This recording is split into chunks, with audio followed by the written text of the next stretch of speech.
Welcome to the 700 Club Canada, Darrick Tam.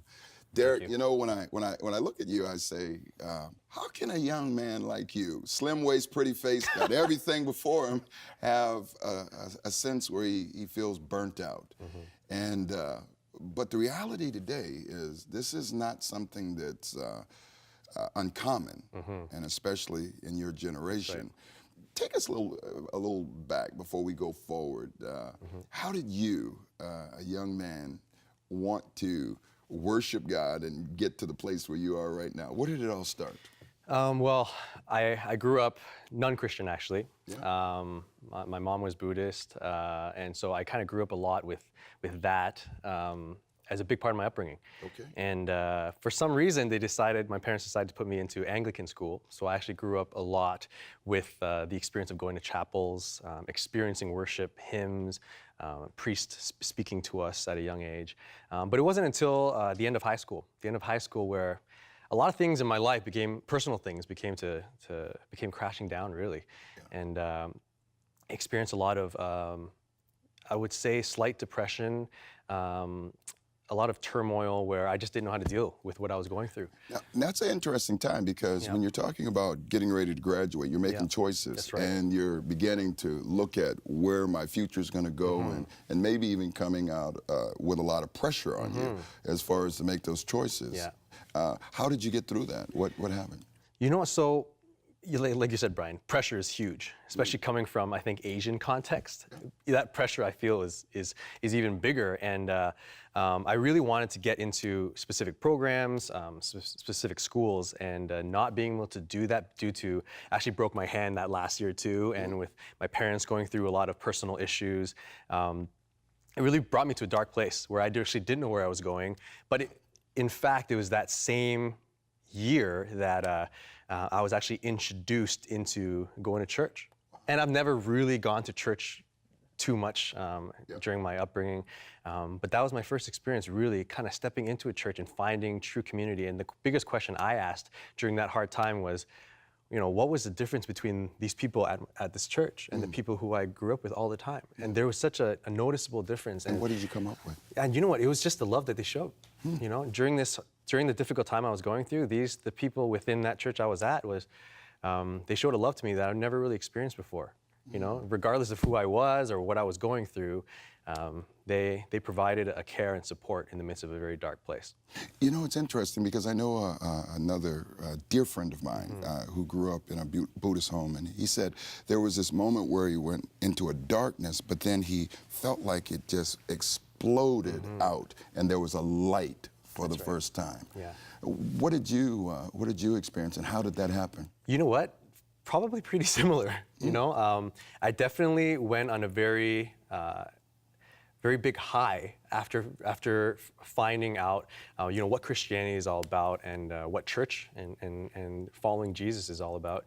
I was so curious, you know, so curious, and I started doing whatever I could to find out what this relationship with Jesus really is like. And using that same discipline That's and right. that zeal. That's and right. Yeah. I think zeal is a very good word. I was very passionate, and that same year, I think there was one moment where I was sitting in my bedroom and I couldn't really recall why I was crying, you know, and you know, God in that moment, you know, we talk about God speaking in whispers.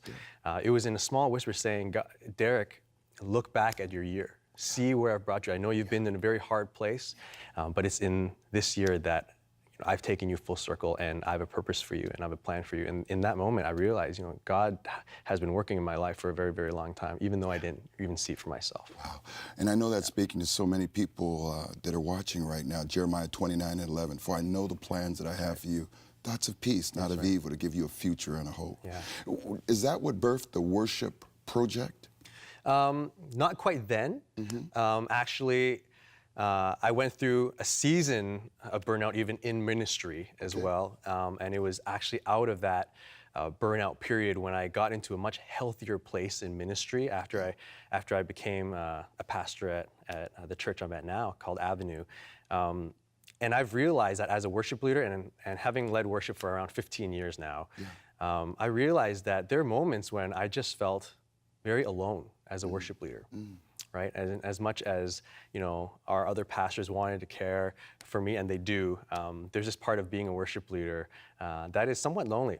You know, it's interesting that you say that, because I've spoken to so many worship leaders, and because they're right on the front line where darkness comes to the light, you know, in that place in the church, they experience some of the greatest battles.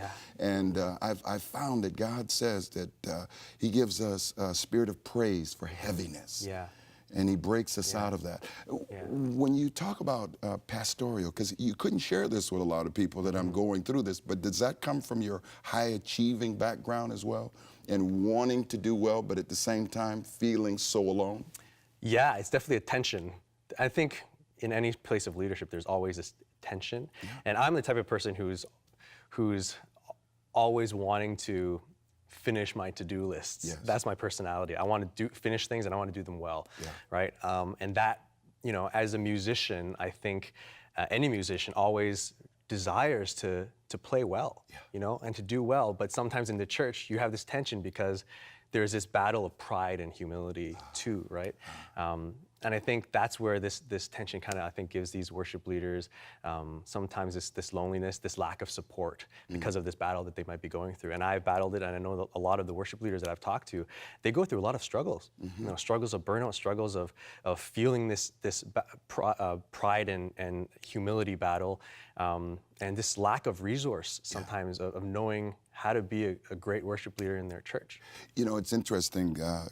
Many times in our darkest moments, God gives us our greatest treasure. And this worship project of you being able to bring other worship leaders together and others to have an opportunity to do that. Tell us a little bit about that. I think God has always given me a big heart for the city. When I look at the city that I've grown up in Toronto, when I look at the church, I've seen so many barriers put up. And I think for some odd reason, you know, more than songwriting, more than playing music or anything like that, God's given me a heart to really see barriers being broken down in Toronto. And I think the Worship Project is one of those ministries that is trying to do that. And the way we're trying to do that is to bring worship leaders together. Yeah, it's getting traction as well, because there have been some interesting things. Tell us about it. So we've been doing a lot of things with worship leaders. Our vision is really to connect worship leaders, equip them, and to collaborate with them. And so we've been doing amazing things where we've gathered worship leaders together to collaborate on video projects, music videos, and for you know, to be able to share, you know, Jesus with the world. We've hosted worship leader community nights in our city. We've seen one event which had up to 100 worship leaders come out, all from different churches, to support one another, to meet one another, to share struggles with one another. And now we're in the process of really trying to see how we can help equip and support these worship leaders even more in this coming year. Now, I think really what you've gone through gives you a filter that really has a sensitivity to them as well. You've seen some things online that's really taken off. What's that?